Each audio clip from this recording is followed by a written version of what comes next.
Jesus paid the price for me, full the pardon he has offered, great the welcome that I receive. Boldly I approach my Father, clothed in Jesus. जे गीत आपण ऐकत आहात त्याचा अर्थ आहे की येशू ख्रिस्त आमच्या पापांसाठी मारला गेला. ह्या बलिदानावरती दृढ विश्वास ठेवत आजच्या मननाला आपण सुरुवात करूया. आपल्याकडे विविध संगीत जर आहे तर गीत क्रमांक 27 आपण गाणार आहोत, येशू प्रिय तारका. आणि जर उपासना संगीत असेल तर 115 नंबरचं गीत आहे, येशू प्रिय तारका आश्रयाच्या खडका. आपण मंडळीच्या चालीवरती हे गीत गाऊया.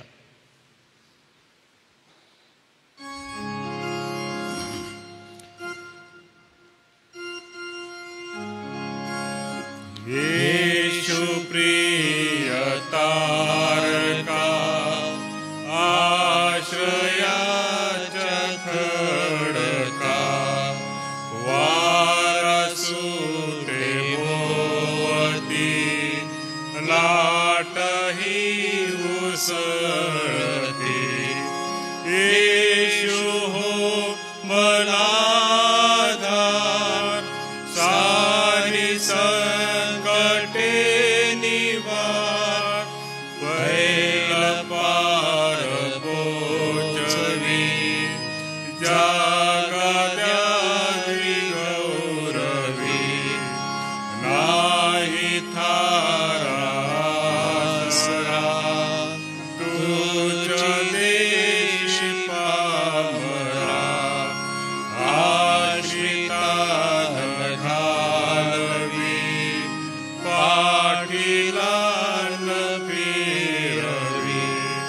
माझी आशा सगळी तुझ्या ठाई ठेविली, तुझ्या पंखे सर्व काळ करे माझा प्रतिपाल.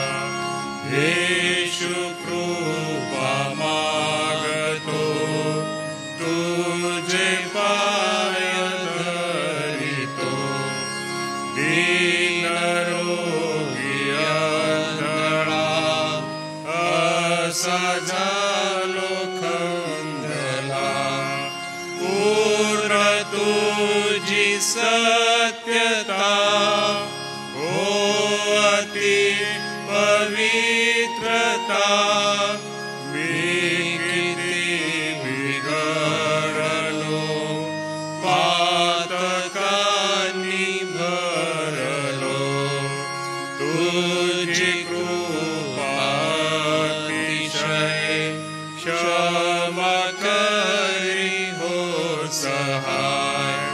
प्रभु मला शुद्ध कर, दे सदात्मा जन्मभर. जीवनाच्या उगमा, मोठा तुझा महिमा. मनमनी वस्ती करी, ये सदा सत्ताधारी.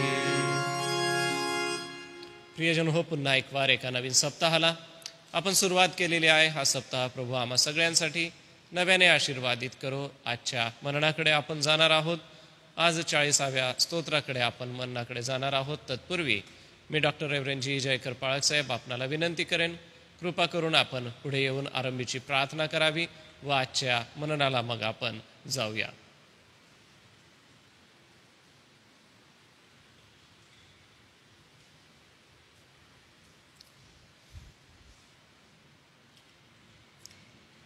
आमच्या स्वर्गातील दयाळू देवापा, पुन्हा एकदा आजच्या सकाळी तुझ्या मनापासून आम्ही आभार मानतो. तुझे लेकरं म्हणून आम्ही तुझा जय जयकार करतो. तुला मान महिमा गौरव आणि त्याचप्रमाणे ज्या सर्व अधिकारा सत्तेस अस्तित्वास तू योग्य आहेस त्या तुला आम्ही वंदन करतो. तू युगानुयुग आहेस म्हणून आम्हाला अनंतकालिक जीवनाची आशा आहे. तू असा आमचा परमेश्वर देव आहेस जो आम्हाला सार्वकालिक जीवन देताना स्वतः सार्वकालिकतेमध्ये अस्तित्वात राहणार आहे. कारण तूच आम्हाला ते सामर्थ्य देशील जे तुझ्याकडे आहे, की ज्याच्याद्वारे आज आम्ही विश्वास ठेवतो की येशू ख्रिस्ताच्या द्वारे तू आम्हाला सार्वकालिक जीवन दिलंस. या दिवसांमध्ये तुझी आम्ही स्तुती करतो, कारण जी स्तोत्रे आम्ही वाचन करत आहोत, मनन करत आहोत, त्यामधून जो सद्बोध आम्हाला मिळत आहे त्याबद्दलही आम्ही तुझे आभार मानतो. जरी स्तोत्र करते त्यापैकी दावीद अनेकदा आपलं दुःख, आपल्या यातना, पीडा, आपल्या पाप आणि अपराध याबद्दल बोलतो, तरी दुसऱ्या बाजूला तो पूर्णपणे तुझ्यावर विश्वास ठेवतो की तू क्षमा देणारा, दया करणारा, वात्सल्याने भरलेला, प्रेमाने आपल्या उराशी कवटाळणारा, पुन्हा प्रस्थापित करणारा तू देव आहेस. त्या तुझ्या अद्भुत वचनासाठी आज आम्ही विशेषतः स्तोत्र 40साठी तुझा धन्यवाद करतो. रेव्हरंड ठाणफळवी यांना तू सहाय्य कर, त्यांच्या मुखातील शब्द अनेकांना आशीर्वादाचं कारण कर. आणि आम्ही सर्व एकत्र येत असताना आमच्या गरजा अडचणी आम्ही तुला मांडतो, त्यामध्ये तू आमचं सहाय्य सुद्धा हो. ऐकणाऱ्या प्रत्येक भावा बहिणीला सहाय्य कर, त्यांचं मन तुझ्याकडे केंद्रित कर. आणि येणाऱ्या काळामध्ये पाऊल टाकत असताना दररोज आणि दररोज प्रभू येशू ख्रिस्ताच्या कृपेत व ज्ञानात वाढण्यास लागणारी कृपा दे. आमची प्रार्थना तू ऐक दे बाप्पा, येशू ख्रिस्त आमचा प्रभू याच्याद्वारे. आमेन. धन्यवाद पाळक साहेब. आपण आज स्तोत्र 40 काढूया. हे स्तोत्र 40 मी आपल्या सगळ्यांसाठी वाचतो. यामध्ये 17 वचनं आहे. ही 17 वचनं आपण बारकाईने लक्ष देऊया. सुटक्याबद्दल उपकार स्तुती स्तोत्र 70 1-5 देखील आहे. मुख्य गव्यासाठी दाविदाचं हे स्तोत्र. मी धीर धरून परमेश्वराची वाट पाहिली, तेव्हा त्याने माझ्याकडे वळून माझा धावा ऐकला. नाशाच्या खाचेतून, दलदलीच्या चिखलातून त्याने मला वर काढले. माझे पाय खडकावर ठेवले आणि माझी पावले स्थिर केली. त्याने माझ्या मुखात नवे गीत, आमच्या देवाचे स्तोत्र घातले. हे पाहून पुष्कळ लोक भय धरतील व परमेश्वरावर भाव ठेवतील. जो पुरुष परमेश्वराला आपला भावविषय करतो आणि गर्विष्ठांच्या व असत्याकडे प्रवृत्ती असलेल्यांच्या वाऱ्यास उभा राहत नाही, तो धन्य. हे परमेश्वरा, माझ्या देवा, तू आम्हासाठी केलेली अद्भुत कृत्ये व आमच्याविषयीचे तुझे विचार पुष्कळ आहेत. तुझ्यासमोर त्यांची क्रमवार मांडणी करता येणार नाही. मी ते सांगू लागलो तर ते माझ्या गणनेपलीकडे आहेत. यज्ञ, पशु व अन्नार्पण ह्यात तुला संतोष नाही. तू माझे कान उघडले आहेत. होम व पापाबद्दल अर्पण ही तू मागत नाहीस. यावरून मी म्हणालो, पहा, मी आलो आहे. ग्रंथपटात माझ्याविषयी लिहून ठेवले आहे की, हे माझे देवा, तुझ्या इच्छेप्रमाणे करण्यात मला आनंद आहे. तुझे शास्त्र माझ्या अंतर्यामी आहे. महामंडळात मी नीतिमत्वाचे सुवृत्त सांगितले. हे परमेश्वरा, मी आपले तोंड बंद ठेवले नाही, हे तू जाणतोस. मी आपल्या मनात तुझे न्यायपण छपून ठेवले नाही. तुझी सत्यता व तू सिद्ध केलेले तारण मी विदित केले. महामंडळापासून तुझे वात्सल्य व तुझे सत्य मी गुप्त ठेवले नाही. हे परमेश्वरा, तू माझ्याविषयीचा आपला कळवळा आवरून धरू नको. तुझे वात्सल्य व तुझे सत्य ही माझे नित्य रक्षण करोत. असंख्य अरिष्टांनी मला घेरिले आहे. माझ्या दुष्कर्मांनी मला पछाडले आहे, म्हणून मला तोंड वर करता येत नाही. ती माझ्या डोक्याच्या केसापेक्षा अधिक आहेत. माझ्यात त्राण उरले नाही. हे परमेश्वरा, प्रसन्न होऊन मला मुक्त कर. हे परमेश्वरा, मला सहाय्य करण्यास त्वरा कर. जे माझा जीव घेऊ पाहतात ते पूर्णपणे लज्जित व फज्जित होत. माझे विघ्न संतोषी मागे हटून अप्रतिष्ठा पावत. मला आहाहा आहाहा असे चिडवणाऱ्यांची फजिती होऊन त्यांची तोंडे बंद पडत. तुला शरण येणारे सर्व तुझ्या ठाई आनंद व उल्हास पावत. तू सिद्ध केलेले तारण प्रिय मानणारे परमेश्वराचा महिमा वाढो असे सतत म्हणून. मी तर दीन व दरिद्री आहे, तरी प्रभूला माझी चिंता आहे. माझा सहाय्यकारी व माझा मुक्तिदाता तू आहेस. हे माझ्या देवा, विलंब लावू नको. आता ही वचनं वाचल्यानंतर आम्हाला एक गोष्ट प्रामुख्याने लक्षात येते. ती वचन 1 मध्येच आहे की परमेश्वराची वाट पाहणं आणि परमेश्वराची वाट पाहिल्यानंतर परमेश्वर अद्भुत रीतीने आम्हाला कसा सहाय्य करतो. म्हणजे नाशापासून, जणू काही चिखलापासून आणि सर्व प्रकारच्या वाईट गोष्टींपासून परमेश्वर बाहेर काढतो, आमच्यासाठी अद्भुत कृत्य करतो. आणि म्हणून 10व्या वचनात तो म्हणतो की मी आपल्या मनात तुझे न्यायपण छपून ठेवले नाही, तुझी सत्यता व तू सिद्ध केलेले तारण मी विधित केले. परमेश्वराने जे अनंत आशीर्वाद तुम्हाला आणि मला दिलेले आहेत, या अनंत आशीर्वादांकडे ती छपून ठेवू नका. या ठिकाणी तो परमेश्वराचा धावा करतो. सर्वप्रथम तो म्हणतो की माझं धीर धरून मी परमेश्वराची वाट पाहिली, तेव्हा त्याने माझ्याकडे वळून माझा धावा ऐकला. याचा अर्थ असा की परमेश्वराकडे ज्या वेळेला तुम्ही आणि मी मागतो त्यावेळेला परमेश्वर देण्यासाठी समर्थ आहे. मग आपल्या मनामध्ये असा विचार आपण कदापि येऊ देऊ नये की मी परमेश्वराकडे जे मागत आहे ते मागणं परमेश्वर मान्य करेल की नाही. हा अविश्वास आपल्या मनामध्ये कदापि असता कामा नये. सर्वप्रथम ह्या पहिल्या वचनात आम्हाला हे शिकायला मिळतं की आम्ही वाट पाहण्यासाठी सदैव तयार असलं पाहिजे. कधीकधी आम्हाला असं वाटतं की आम्ही प्रार्थना केल्याबरोबरच लगेचच आम्हाला उत्तर मिळावं, किंवा अशा काही अपेक्षा आमच्या असतात की त्या अपेक्षा आत्ताच्या आत्ता पूर्ण व्हाव्या, आणि त्या पूर्ण व्हाव्या म्हणून आम्ही परमेश्वराला गळ घालतो, प्रार्थना करतो. परमेश्वरासमोर आम्ही कितीतरी वेळेला त्या गोष्टी वारंवार सांगतो. प्रियजन हो, ही परमेश्वराची एक पद्धत आहे की काही गोष्टींसाठी तो वाट बघण्यासाठी लावतो, आणि ते आमच्यासाठी चांगलं असतं, यासाठी की आमचा विश्वास दृढ व्हावा, यासाठी की आम्ही विश्वासामध्ये मजबूत व्हावे. मग आपला जो विश्वास प्रभूवरती आहे त्या विश्वासामध्ये वाट पाहण्यासाठी कदापि कंटाळा करू नका.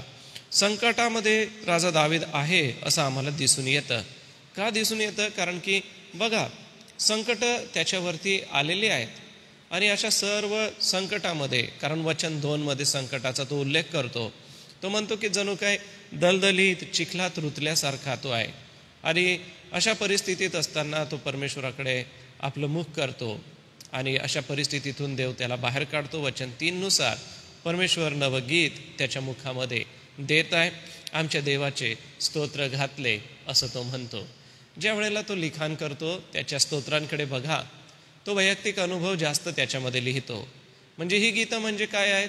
ही गीतं म्हणजे स्तोत्रकर्त्या दावीद राजाचे आपले जीवनातले अनुभव आहेत, आपली जीवनाची साक्ष आहे. मग आता हीच साक्ष तुम्ही आणि मी ज्या वेळेला वाचतो त्यावेळेला आम्ही देखील परमेश्वरासाठी ती गात असतो, परमेश्वरासाठी आम्ही देखील त्याचा धन्यवाद करत असतो. मग एवढं सगळं असताना आम्ही परमेश्वराची वाट पाहण्यास कदापि खंड पडू देऊ नका. दुसरी गोष्ट म्हणजे ज्या वेळेला आम्ही वाट पाहतो त्यावेळेला परमेश्वर आमच्यासाठी एक कृती करतो. परमेश्वर आम्हाला उत्तर देण्यासाठी एक क्रिया त्याच्याकडून घडते, एक महत्त्वाची कृती त्याच्याकडून घडते. ती म्हणजे आम्हाला तो काढतो आणि स्थिर करतो. काढणे आणि स्थिर करणे हे 2 शब्द महत्त्वाचे या ठिकाणी आहे.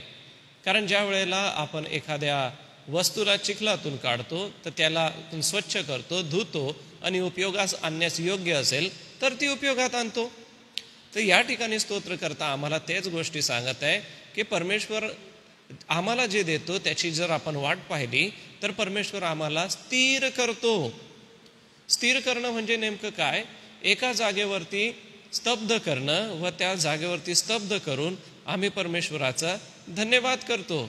देव आपल्याला अपयश म्हणा किंवा एखाद्या गोष्टीचं एखादं कृत्य जे आम्हाला परमेश्वराविरुद्ध वाटतं की हे मी देवाविरुद्ध वागलेलो आहे, अशातून बाहेर काढतो.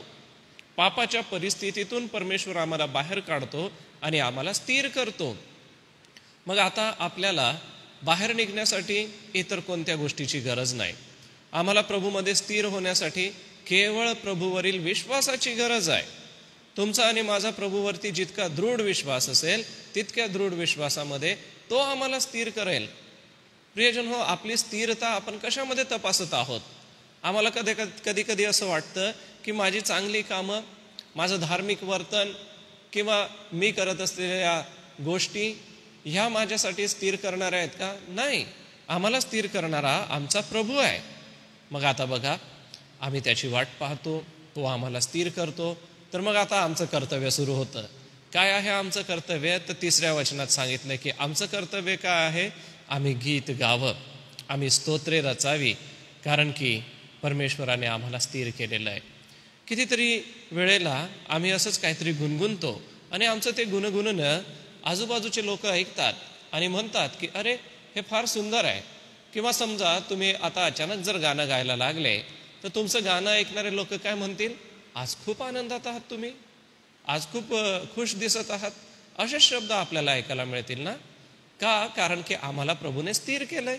का? कारण आम्ही प्रभूची वाट पाहिली होती, परमेश्वराची वाट पाहिली, म्हणून आम्हाला स्थिर केलं आणि म्हणून मी आता त्याचं गीत गातो. ज्या वेळेला मनुष्य आनंदी असतो त्यावेळेला तो गीत गातो. हा देवाने दिलेला स्वभाव आहे. सोबतच हा जो स्वभाव आहे हा स्वभाव आम्हाला देवाच्या समक्षतेची जाणीव देत असतो. मग प्रियांनो, आज तुम्ही प्रभूसाठी कोणतं गीत गात आहात? आज प्रभूसाठी तुमच्या मनामध्ये आनंदाची उकळी फुटत आहे का? अशी प्रोत्साहनाची प्रेरणा तुमच्या मनातून होत आहे का? झालीच पाहिजे. पुढे जर आपण प्रभूची वाट पाहिली, त्याने आम्हाला स्थिर केलेलं आहे, आम्ही त्याची गीतं गायलेली आहे, तर अजून आम्हालासाठी परमेश्वर जे करतो ते 6 पासून 8व्या वचनामध्ये सांगितलं आहे. ते म्हणजे आम्हाला परमेश्वराचं जे वचन आहे ते आमच्या मनात येतं आणि आमचं अंतःकरण स्थिर करतं. जर आपण 6 पासून 8 पर्यंत वाचलं तर यज्ञ करणे किंवा इतर जे बाह्यतकारी कृती आहेत त्या बाह्यतकारी कृती करण्यापेक्षा आमचं अंतःकरण देवाकडे असावं हे देवाला आवडतं. बघा, आता काही जे विधी संस्कार इस्रायली लोकांना लावून दिलेले होते, हे विधी संस्कार यासाठी लावून दिले होते की त्यांनी ते कटाक्षाने पाळावं आणि ते कटाक्षाने पाळून देवाकडे वळावं. परंतु कालांतराने ते विधी संस्कारामध्ये ते इतके गुरफटून गेले आणि देवाकडे येण्याचं त्यांच्याकडून राहिलं. मग या ठिकाणी स्तोत्रकर्ता दावीद राजा आम्हाला शिकवतोय, प्रभूने मला स्थिर केलेलं आहे, प्रभूने माझा धावा ऐकलेला आहे, मी प्रभूसाठी गाणं गात आहे, तर आता माझं अंतःकरण जे आहे, माझं मन जे आहे ते मी प्रभूकडे लावणार. विधी आहेत, संस्कार आहेत, काही गोष्टी करणं गरजेचं आहे त्या आहेत, परंतु महत्त्वाचं काय आहे की अंतर्याम. वचन 8 मध्ये काय, तुझे शास्त्र माझ्या अंतर्यामी आहे. आज आपल्या अंतर्यामी काय गोष्टी आहेत? आज आपल्या अंतर्यामी प्रभूचं शास्त्र असलं पाहिजे. पहा, प्रभू काढतो, प्रभू स्थिर करतो, प्रभूसाठी आम्ही गाणं गातो कारण त्याने आमचं अंतःकरण स्थिर केलेलं आहे. आणि पुढील वचनं म्हणजे 11 ते 17 ही वचनं वाचली तर आम्हाला आठवणी आहेत. बघा, स्तोत्रकर्त्याच्या आठवणी 11 पासून 17 पर्यंत तुम्ही वाचत जाल तर त्याच्या आठवणी आम्हाला दिसून येतात. काय आहेत त्याच्या आठवणी? की परमेश्वरा माझ्यासाठी कळवळा आवरून धरू नको, आणि तुझं जे वात्सल्य आहे ते नित्य रक्षण करणार आहे. आणि एवढंच नव्हे तर मला तोंड वर करता येत नाही, ती माझ्या डोक्याच्या केसापेक्षा अधिक आहेत, माझ्या त्राण उरला नाही. ही एक समस्या त्याच्यासमोर आहे आणि परमेश्वर मुक्त करतो, परमेश्वर त्याला त्यातून बाहेर काढतो आणि म्हणून तो आपल्या मनातून परमेश्वराला धन्यवाद देतो. तो म्हणतो की माझे जे विघ्न संतोषी आहेत ते अप्रतिष्ठा पावत, चिडवणारे आहेत त्यांची तोंड बंद होत. आणि का? कारण की परमेश्वराला जो शरण येतो त्याला परमेश्वर आनंद आणि उल्हास ह्या गोष्टी देत असतो. आणि शेवटल्या 17व्या वचनात तो स्वतःची कबुली देतो, मी तर दीन व दरिद्री आहे, तरी प्रभूला माझी चिंता आहे, माझा सहाय्यकारी व माझा मुक्तिदाता तू आहेस. किती सुंदर नाही का की आमचं सहाय्यकारी प्रभू आमच्या सोबत आहे. मग आता जीवनामध्ये एक गोष्ट आठवण ठेवा, आमच्या विश्वासाला बळकटी येण्यासाठी देवाने आमच्यावरती केलेला अनंत आशीर्वादांचा जो पुरवठा आहे त्याची आठवण करा. आणि आपल्याला प्रभूने स्थिर केलेलं आहे, काढलेलं आहे, स्थिर केलेलं आहे, आमच्या मुखात नवं गीत घातलेलं आहे. आता आमच्या अंतःकरणामध्ये प्रभूला स्तुतीचा यज्ञ आहे, गायन वादन आहे आणि आमच्यासाठी परमेश्वराने केलेल्या अनंत आशीर्वादित गोष्टी आज आमच्या मनात आहे. मग आज एक स्तोत्रकर्त्याचं मन घेऊन येथून पुढे आपण जाऊया. आजच्या दिवसभरासाठी हा विचार मनामध्ये ठेवूया की मला स्तोत्रकर्त्यासारखं गीत गात राहायचं आहे, मला स्तोत्रकर्त्यासारखं त्या प्रभूने त्याला स्थिर केलं, त्याला अंतःकरणामध्ये नवे विचार दिले, अंतःकरणरूपी सर्व गोष्टींना स्थिर केलं. तर आज त्याच्या स्थिरतेमध्ये राहू आणि आपल्या मुखाने आज प्रभूसाठी कोणतं गीत गाणार आहात हे मनामध्ये आपण ठरवा. दिवसभर ते गुणगुणत राहा आणि परमेश्वराला धन्यवाद द्या. हे छोटंसं मनन देवबाप आपल्या सगळ्यांसाठी आशीर्वादित करो. या वेळेला आपल्या नित्य प्रार्थना आहेत. मी रेव्हरंड सॅमसन जयकर पाळक साहेब तुम्हाला विनंती करणार आहे, सगळ्यांच्या वतीने आपण प्रार्थना करा. या प्रार्थनेमध्ये आठवण करा की आपण या महिन्यामध्ये 28, 29, 30 तारखेला तरुण संमेलन आणि VBS घेणार आहोत. तर ते होणारं VBS आणि तरुण संमेलन प्रभू आशीर्वादित करो, येणाऱ्या वक्तेगणांना सहाय्य करो. आजारी प्रियजनांची आपण आठवण करूया. मार्था अक्का सुतार यांच्यासाठी आपण प्रार्थनेत आठवण करा, त्यांना बरं नाही आहे. प्रभुदेव बाप त्यांना आरोग्य देव. आणि जे नित्यांसाठी आपण प्रार्थना करीत आहोत, रैता अक्का आहेत, श्री पिढी लवणे आहेत, सौलवणे आहेत, जुलियाना अक्का गायकवाड आहेत, सोबतच मालती अक्का वळवी आहेत, जे प्रियजन आहेत, सापाबाई शिंदे आहेत, ममताबाई डलगेंसाठी देखील आपण विशेष रीतीने प्रार्थना करा. संस्थेच्या सेवा कार्यालाही प्रभूने आशीर्वादित करावं यासाठी कृपा करून आपण पुढे येऊन प्रार्थना करावी.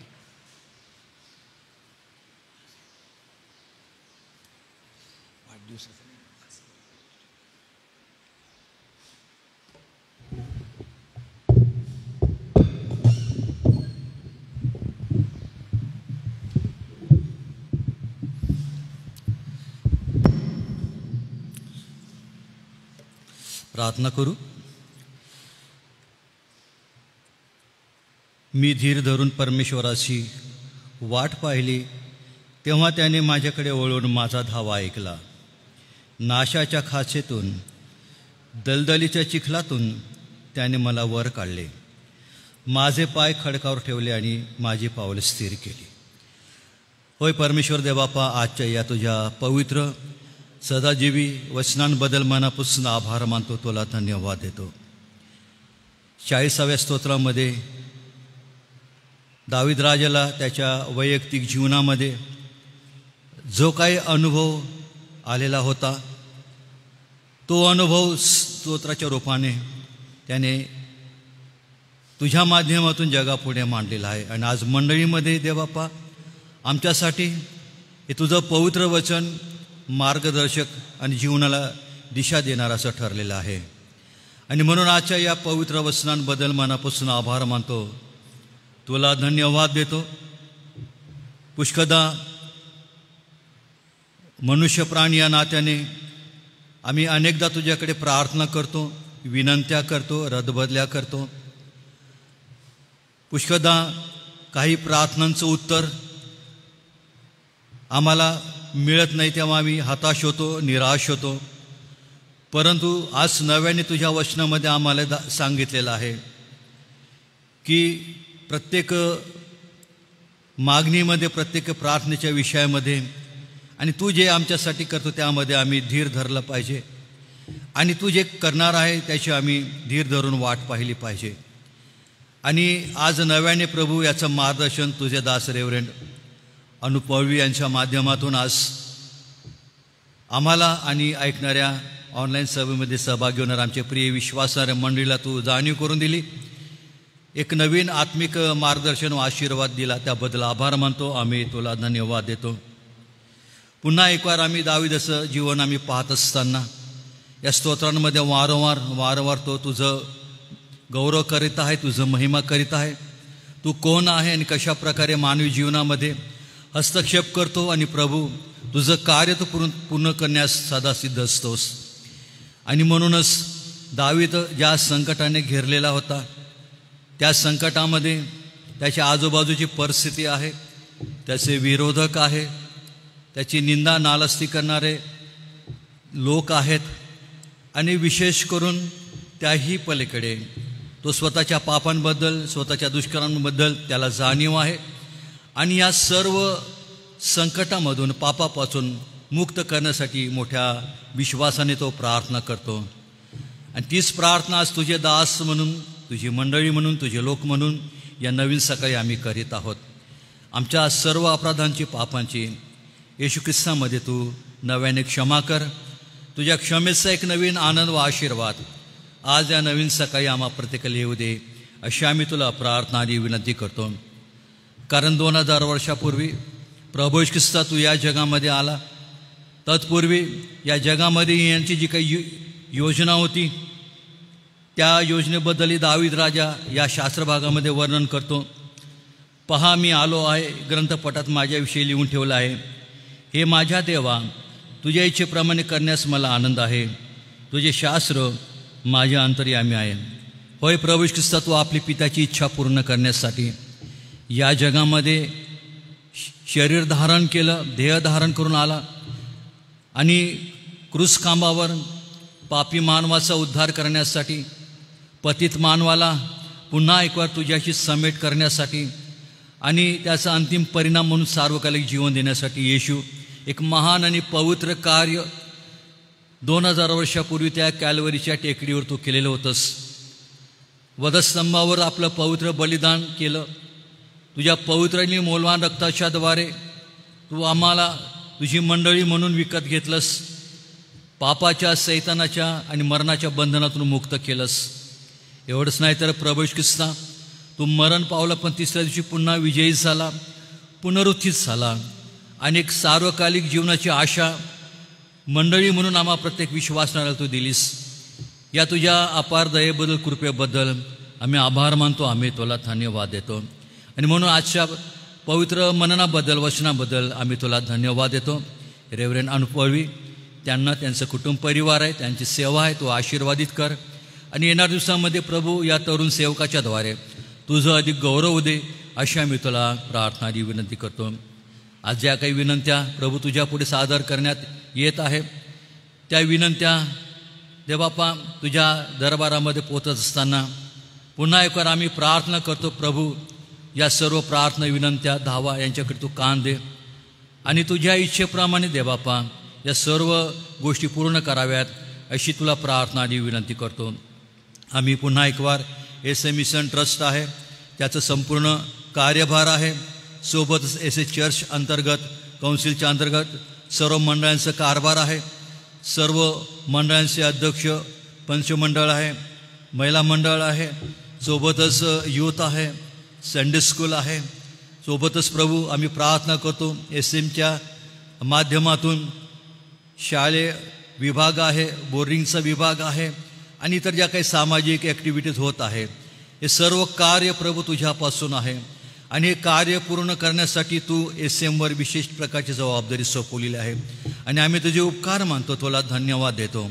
या गेल्या शतकीय वाटचालीमध्ये या एसएमचा चालक, मालक, पुढारी तू झाला, मेंढपाळ झाला आणि सर्व प्रकारे संरक्षण करून देवबापा हे तुझं कार्य या नवीन शतकामध्ये, 21व्या शतकामध्ये पुढे घेऊन जात आहे. त्याबद्दल आम्ही तुझे मनापासून उपकार मानतो, तुला धन्यवाद देतो. आणि म्हणून आज आम्ही प्रार्थना करतो, आमच्या संस्थेचे संचालक आदरणीय डॉक्टर राजेश वळवी सर, सोबतच चेअरमन मार्ताका सुतार आहेत, त्यांचे कमिटी आहेत, सर्व विश्वस्त मंडळ आहे आणि ज्यांच्यावर या सर्व प्रकारच्या जबाबदाऱ्या सोपवल्या आहे प्रत्येक डिपार्टमेंटमध्ये. या सर्व तुझ्या दासांना, दासींना लागणे स्वर्गीय कृपापुरीव मार्गदर्शन कर आणि अधिक प्रभू मोठ्या विश्वासाने, कोणत्याही प्रकारे निराश न होता, कोणत्याही दबावाला बळी न पडता दिलेली सेवा पुढे घेऊन जाण्यासाठी या सर्व तुझ्या दासांचं, दासीचं विशेष प्रकारे तू सहाय्य करावं, अशी आम्ही तुला प्रार्थना आणि विनंती करतो. सोबतच आम्ही मार्तकांसाठी प्रार्थना करतो. देवबापा, दुहेरी प्रकारची जबाबदारी आजपर्यंत त्यांनी सांभाळलेली आहे, सांभाळत आहे. चेअरमन म्हणून आणि खजिनदार म्हणून देवबापा आजपर्यंत त्यांची सेवा आशीर्वादित केली, याबद्दल आभार मानतो आणि तुला धन्यवाद देतो. प्रार्थना करतो, या तुझ्या दासीला आपल्या पवित्र हातामध्ये घे. या उतारवयामध्ये प्रभू जो काय अशक्तपणा आहे, ज्या काही देवबापा आजारांना सामोरं जावं लागत आहे, प्रभू ख्रिस्त आम्ही प्रार्थना करतो, तो जो यावेळी आपा रोग निवारण करणारा, रोगमुक्तीदाता परमेश्वर देवबाप, या नात्याने, या नावाने आम्ही तुला हाक मारतो, विनंती करतो. मार्ताकांना स्पर्श कर, शरीरातील सर्व प्रकारचा अशक्तपणा दूर कर, आरोग्य दे. या उतारवयामध्ये प्रभू त्यांचा काठीचा आधार तो हो. सोबतच आमच्या मंडळीमध्ये देवबापा ज्या आमच्या बहिणी आहेत, ज्यांच्यासाठी रोज प्रार्थना केला जात आहे, त्यांची पण आम्ही आठवण करतो. रैता अक्का आहे, सोबत मालतीबाई आहे, जुलियन अक्का आहे आणि इतर ज्या बहिणी आहेत देवबापा, ज्यांना आरोग्याची अत्यंत गरज आहे, जे देवबापा भाऊ आजारी आहेत, ज्यांना आरोग्याची अत्यंत गरज आहे, जे वृद्धावस्थामध्ये आहे देवबापा, अशांची आम्ही आठवण करतो. रेव्हरंड एम पाटील पाळक आहेत, सोबतच लवणे सर आहे आणि देवबापा इतर जे काय आमचे वृद्ध माता पिता आज या मंडळीमध्ये आहेत. आमच्या मंडळीचं एक शोभेचं मुकुट म्हणून तो त्यांना ठेवलेलं असताना आमची प्रार्थना आणि विनंती आहे, या सर्व प्रियजनांना स्वर्गीय कृपापूर्व आरोग्यदान दे आणि देवबापा त्यांचं आयुष्य तू अधिक दीर्घायुष्य कर, कल्याणमय कर आणि त्यांच्या जीवनाकडून प्रभू तुझं गौरव दे अशी मी तुला प्रार्थना आणि विनंती करतो. सोबतच आम्ही प्रार्थना करतो येणाऱ्या दिवसामध्ये कौन्सिलच्या माध्यमातून यूथ रॅली आहे, संडे स्कूलचं शिबिर आहे, हे जे काही आयोजन आणि नियोजन करण्यात आलेलं आहे देवबापा हे सर्व कार्यक्रम तू आशीर्वादित कर. सर्व प्रकारच्या सैतानाच्या हल्ल्यापासून, तांत्रिक अडचणीपासून हे कार्यक्रम दूर ठेव. तुझी उपस्थिती, तुझी समक्षता या सर्व प्रकारच्या कार्यक्रमांमध्ये लाभू दे. जे आमचे तरुण येतील, लेकरं येतील प्रभू देवबापा या प्रत्येकाला तुझ्या पवित्र हातामध्ये आम्ही सोपून देतो. त्यांच्या सर्व प्रकारच्या मनाची तू तयारी कर आणि प्रभू येशू ख्रिस्त हाच माझा उद्धारक आहे, तारणारा देव आहे याची जाणीव देवबापा या दिवसांमध्ये त्यांना होऊ दे. जे तुझे दासी देवबापा या मीटिंगसाठी उपलब्ध झालेले आहेत त्यांच्याही जीवनाबद्दल आभार मानतो. त्यांचं या ठिकाणी येणं, सेवा करणं देवबापा हे सर्व काय तू आशीर्वादित कर. हे सर्व प्रकारचं कार्यक्रम मंडळीचं नियोजन करत असताना कौन्सिलचे पदाधिकारी आहेत, अध्यक्ष आहेत, पाळक साहेब आहेत, पंचपुढारी आहेत, या सर्वांना प्रभू तुझी कृपा पुरव आणि येणाऱ्या दिवसामध्ये ASMच्या सर्व माध्यमातून, सर्व कार्यक्रमांमधून तुझं गौरव दे अशी आम्ही तुला प्रार्थना आणि विनंती करतो. सोबतच पुन्हा एक वार आम्ही आमच्या देशाचे आठवण करतो. आमचे देशाचे पंतप्रधान नरेंद्र मोदीजी आहेत, राष्ट्रपती माननीय द्रौपदी मुर्मूजी आहेत, उपराष्ट्रपती आहेत, केंद्रीय मंत्रिमंडळ आहे, विरोधी पक्ष मंडळ आहे, सोबतच महाराष्ट्राचे मुख्यमंत्री देवेंद्रजी फडणवीस, उपमुख्यमंत्री शरद पवार, एकनाथरावजी शिंदे आहेत, त्यांचं मंत्रिमंडळ आहे, महाराष्ट्राचे विरोधी मंत्रिमंडळ आहेत आणि देवबापा सर्व लोकप्रतिनिधी, धुळे नंदुरबार जिल्ह्याचे सर्व प्रकारचे पदाधिकारी आहेत, शासकीय कर्मचारी आहेत. मंडळांमध्ये राहत असताना अनेक देवबापा तुझे लोक शासकीय विभागामध्ये अनेक प्रकारच्या कामामध्ये कार्यरत आहेत. अशा सर्वांची आम्ही आठवण करतो देवबापा. आमच्या देशाला तू आशीर्वादित कर, आमचा देश सुजलाम सुफलाम कर, सर्व प्रकारच्या परकीय शत्रूंपासून आमच्या देशाचं संरक्षण कर. या देशाला पुढे घेऊन जाण्यासाठी, या देशामध्ये शांतता व सोबतता नांदावी यासाठी आमच्या पंतप्रधानांचं आणि सर्व मंत्र्यांचं, सर्व लोकप्रतिनिधींचं सहाय्य कर. लागणारी स्वर्गीय कृपा तू दे आणि देवबापा या भारत देशावर तुझा आशीर्वादाचा हात असू दे अशी आम्ही तुला प्रार्थना आणि विनंती करतो. या दिवसांमध्ये पावसामुळे ज्या ज्या शहरांमध्ये, ज्या ज्या भागांमध्ये, राज्यांमध्ये अतोनात नुकसान झालेलं आहे त्यांची पण आम्ही आठवण करतो देवबापा. येथील सर्व प्रकारचं शासकीय यंत्रणांना हे सर्व देवबापा प्रसंग हाताळण्यासाठी लागणारी कृपा तू दे आणि देवबापा त्या प्रिय लोकांचं तू सांत्वन समाधान करावं अशी आम्ही तुला प्रार्थना आणि विनंती करतो. पुन्हा एक वार तुझ्या सर्व दयेबद्दल, तुझ्या करुणेबद्दल आम्ही आभार मानतो. आज दिवसभर प्रभू आम्ही तुझ्या पवित्र हातामध्ये येतो. तू आम्हाला चालव आणि तुझी इच्छा मंडळीच्या प्रत्येक कुटुंबामध्ये, आम्हा सर्वांच्या जीवनामध्ये पूर्ण होते. मान, महिमा, सन्मान आम्ही तुला अर्पण करतो. आम्ही सर्व तुला शरण येतो, तो आमचा स्वीकार कर. येशूच्या नावाने प्रार्थना केली म्हणून तो ऐक. आमेन. आपण प्रभूने शिकवलेली प्रार्थना म्हणू, त्यानंतर सन्माननीय रेव्हरंड सॅमसन जयकर पाळकसाहेब आशीर्वाद देतील. हे आमच्या स्वर्गातील पित्या, तुझे नाव पवित्र मानले जाओ, तुझे राज्य येऊ, जसे स्वर्गात तसेच पृथ्वीवरही तुझ्या इच्छेप्रमाणे हो. आमची रोजची भाकर आज तू आम्हास दे आणि जसे आम्ही आमची ऋणे ऋण सोडितो तशीच तो आमची ऋणे आम्हास सोड आणि आम्हास परीक्षेत आणू नकोस, तर आम्हा सर्व वाईटापासून सोडीव. कारण की राज्य, सामर्थ्य आणि गौरव ही सर्व काळ तुझीच आहे. आमेन.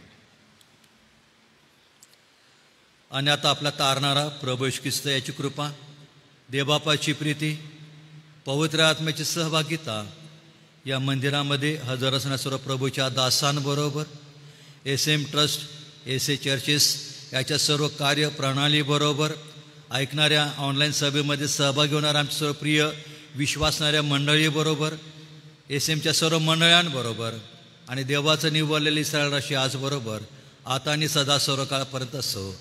आमेन. ख्रिस्त पवित्र शांती सद्प्रीती शोभा सौंदर्य माझी या जीवनी येशू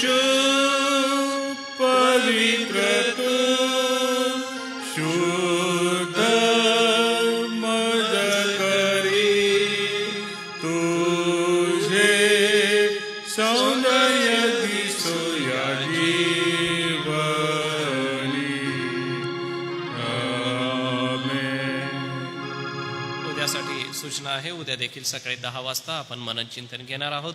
उद्याचं मनन सन्मान्य रेव्हरंड जे एच पठारे पाळक साहेब यांच्याकडून आहे. सर्वांना सलाम.